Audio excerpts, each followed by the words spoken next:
everyone, and welcome back to another episode of the English Learning Podcast. I'm your host, Jason, and today we have a super exciting topic to talk about. I'm joined by my amazing co-host, Julia. How are you doing, Julia?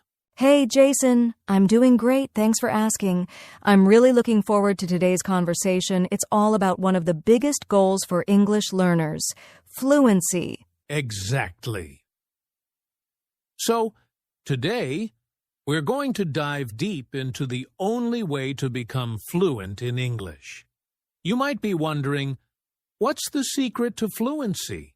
Is there some shortcut? Well, we're here to share some insights that could help you on your English learning journey, whether you're just starting out or you've been practicing for a while. Right. We're going to talk about the most important steps to fluency, how immersion plays a huge role, why consistency is key, and why speaking practice is absolutely essential. But we're not just going to talk about theory. We'll also share some practical tips that you can start using today to improve your fluency.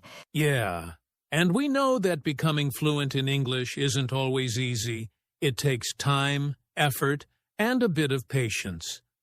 But trust us, if you stick with it, you'll see amazing results. So, let's get started and break it down for you. Absolutely. So let's kick things off by talking about why fluency in English really matters in the first place.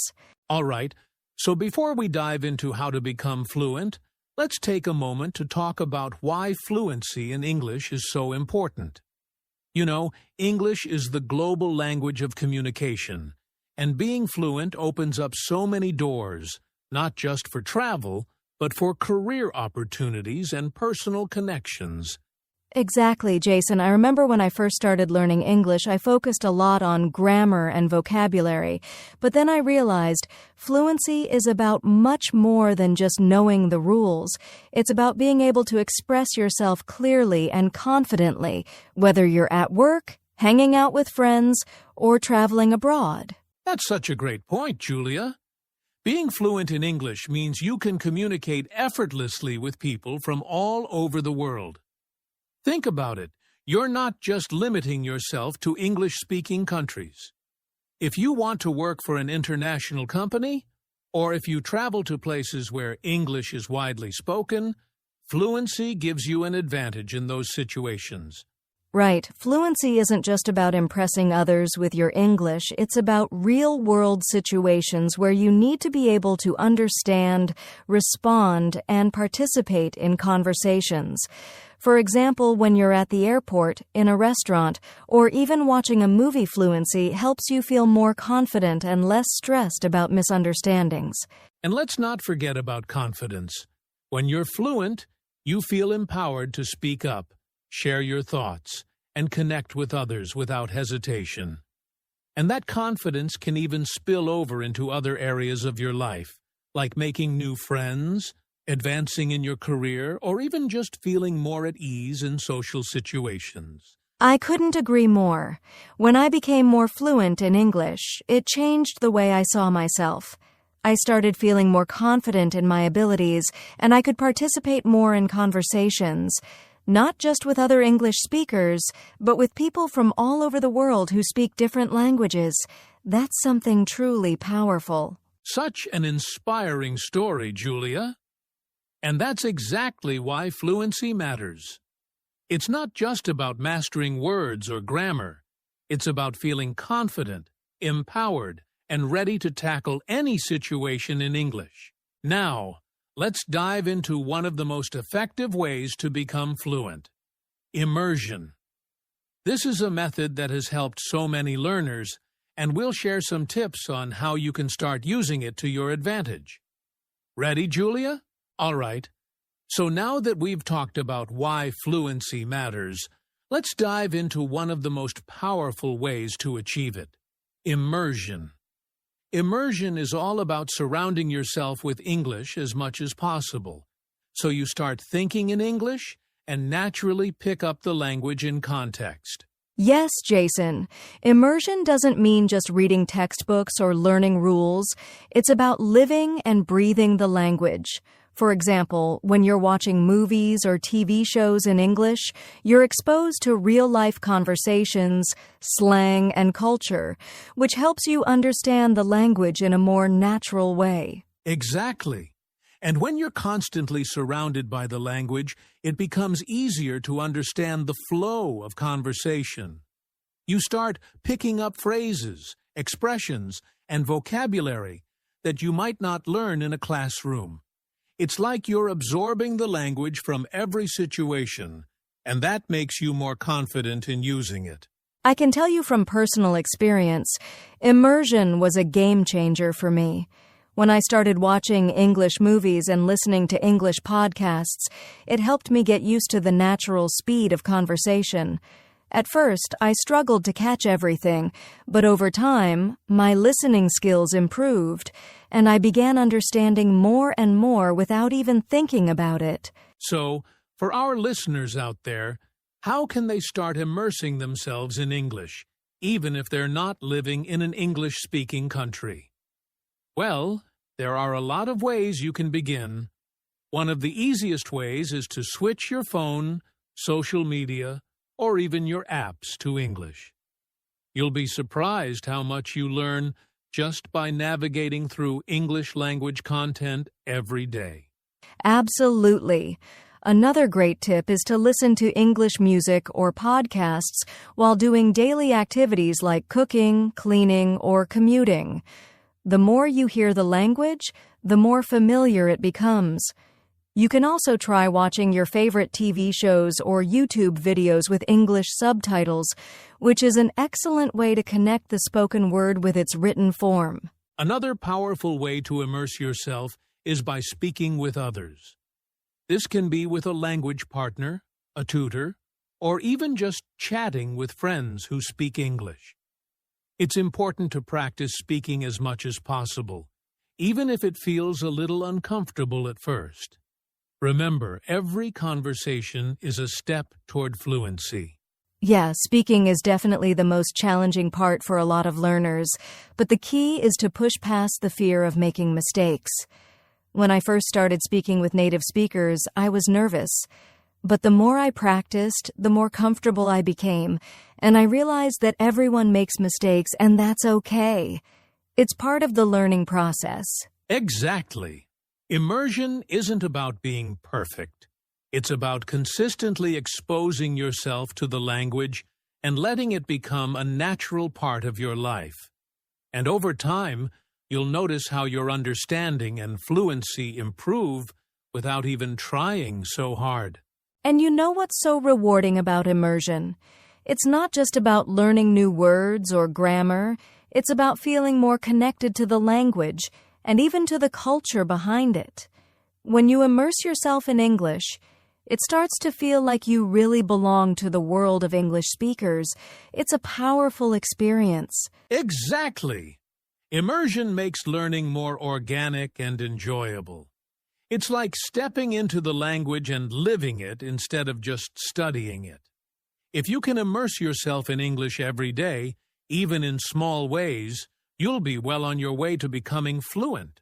So, let's take this a step further and talk about another important factor in becoming fluent: consistency. It's not enough to practice once in a while. You need to make learning English a part of your daily routine. All right. Now that we've talked about immersion, let's dive into another key element of becoming fluent: consistency. We've all heard the saying, practice makes perfect. But when it comes to learning English, I think it's more about practice makes progress. That's so true, Jason. The thing is, English learners often get caught up in trying to be perfect right away. They want to speak perfectly without any mistakes. But here's the truth. Perfection isn't necessary to make progress. In fact, focusing on perfection can sometimes hold you back. Exactly. You don't need to be perfect, but you do need to be consistent. Think about it. If you practice English every day, even for just 15 or 20 minutes, Over time, you'll notice huge improvements. It's like building a muscle. The more you work on it, the stronger it gets. I remember when I first started learning English, I was really focused on getting everything right, from grammar to pronunciation. But after a while, I realized that the more consistent I was with my practice, the better I became, even though I didn't always get everything perfect. That's such a great point, Julia. I think a lot of learners feel frustrated when they can't get things perfect right away. But the key is to embrace mistakes as part of the learning process.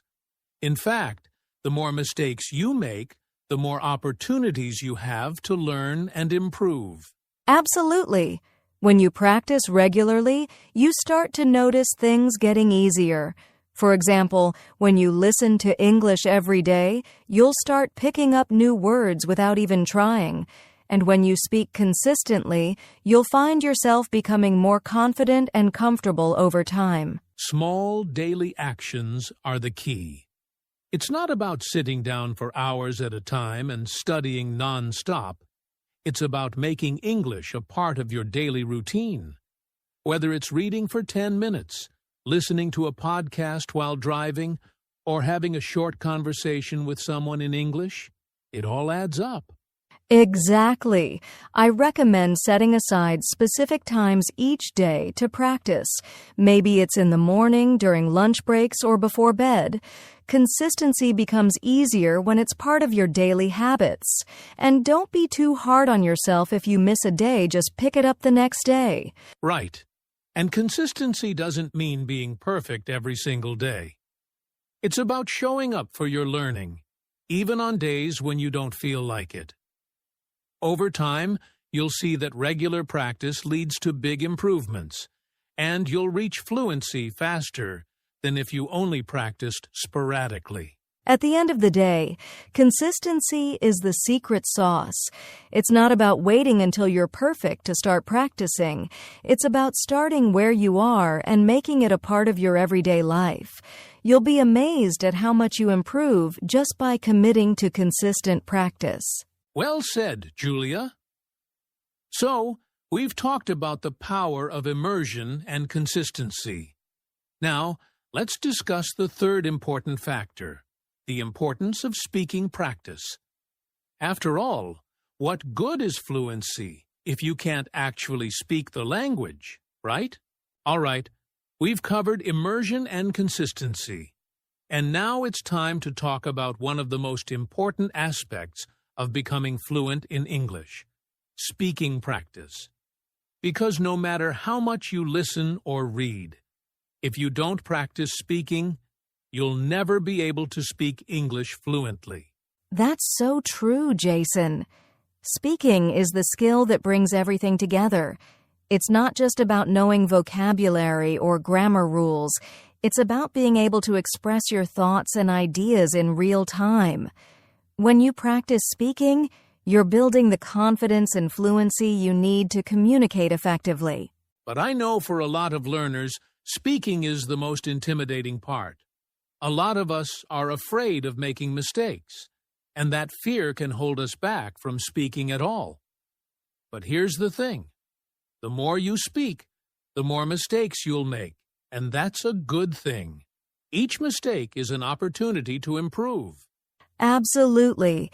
I used to be terrified of speaking. I remember being in conversations where I was too afraid to say anything because I didn't want to sound silly. But eventually I realized that people actually appreciate the effort you put into speaking their language, and they're usually very supportive. That's right. One of the best ways to overcome the fear is to make speaking practice a regular part of your routine. Find someone to talk to, whether it's a language partner, a friend, or even just talking to yourself in English. The more you practice, the more natural it will feel. Exactly. And here are a few tips to make your speaking practice more effective. First, try shadowing. That's when you repeat what a speaker says, mimicking their pronunciation and intonation.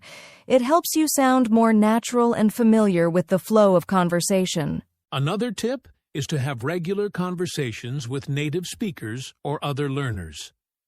Platforms like language exchange apps can be really helpful for this. If you don't have a conversation partner, you can even practice by talking to yourself about your day or describing things around you in English. It all counts. And don't forget the value of feedback. It's so helpful to have someone point out areas where you can improve, whether it's grammar, pronunciation, or vocabulary usage. Feedback helps you focus on areas you might not notice on your own. Exactly. The more you speak, the more comfortable you'll become. And before you know it, you'll be having full conversations in English without even thinking about it. And that's when fluency starts to feel natural. Right. Don't wait until you're perfect to start speaking. The key is to speak often and consistently.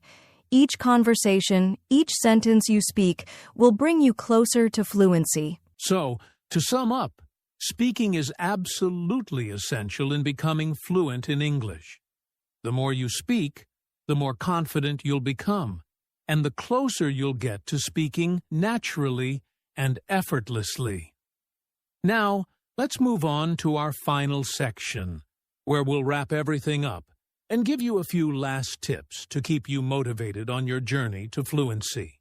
All right, we've talked a lot about speaking, but to become truly fluent in English, listening and reading play an equally important role. These skills help you understand the language better, pick up new vocabulary, and get a feel for how English is used in real-life situations. Listening is essential because it helps you get used to the natural flow of English. When you listen to podcasts, movies, or conversations, you learn about intonation, pronunciation, and expressions that native speakers use. It's like training your brain to understand the rhythm and sounds of the language. Exactly.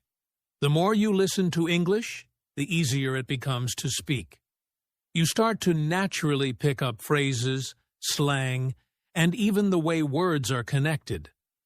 This helps you speak more fluidly and sound more like a native speaker. Reading is just as important. When you read in English, you expose yourself to a wider range of vocabulary and sentence structures. It's like building your language toolkit. The more you read, the more you'll understand how English works, which makes it easier to use those words and phrases when speaking. And the great thing is that listening and reading are easy to incorporate into your daily life. Whether you're listening to a podcast during your commute or reading a book or article online, you're constantly exposing yourself to new language. It all contributes to your overall fluency. So remember, fluency isn't just about speaking, it's about understanding the language in all its forms. Make listening and reading a part of your daily practice, and you'll see how much it helps your speaking ability and overall fluency. Great insights, Julia. So now that we've covered all the essential aspects of becoming fluent in English speaking, listening, reading, immersion, and consistency, let's wrap up with some final tips to keep you motivated and on track. So, let's quickly recap what we've covered today. To become fluent in English, you need to immerse yourself in the language, be consistent with your practice, and most importantly, focus on speaking. Don't forget the importance of listening and reading, which will help you understand the language better and improve your fluency. Exactly, Jason. Remember, the road to fluency may seem long, but it's worth it. Don't worry about making mistakes. They're a natural part of the process. The key is to keep going, stay consistent, and enjoy the journey. Yes, exactly. Fluency is a gradual process, but every step you take brings you closer to your goal. So, keep practicing every day. Stay motivated and trust the process. You're doing great. Take action today. Start small, stay consistent, and focus on speaking as much as you can. The more you practice, the more natural English will feel. You've got this. Thanks for tuning in to today's episode. We hope these tips help you on your journey to fluency. Keep practicing, stay motivated, and remember, you're always making progress, even if it doesn't feel like it sometimes. We'll see you in the next episode. Good luck, everyone, and happy learning.